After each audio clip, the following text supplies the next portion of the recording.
আমার যে private car, এটা জাপানি মডেলের গাড়ি, মানে সবচেয়ে কম দামি গাড়ি জাপানি মডেলের মধ্যে, প্রোবক্স। এটা হলো সব জাপানি মডেলের প্রাইভেট কারের মধ্যে সবচেয়ে কম দাম, যেটা 8,60,000 টাকা দিয়ে আমি কিনছি।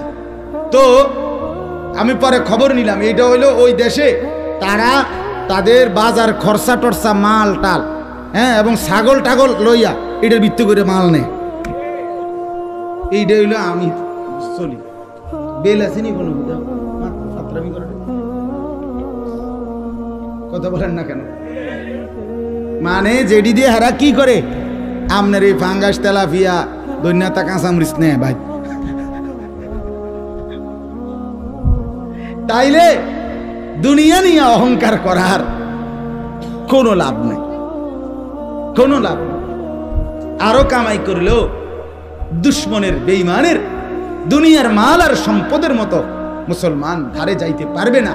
কেন পারবে না? প্রশ্ন হলো রব্বুল আলামিনের ওয়াদা, দুনিয়া আমি আমার ইমানদার বান্দাদেরকে পূর্ণ দেব না। কথা বলেন না কেন? আল্লাহ নিজে বলছে আমি দেব না বেটা, আমি আমার ইমানদার বান্দাকে জান্নাতে আখিরাতে পূর্ণ নিয়ামত দেব।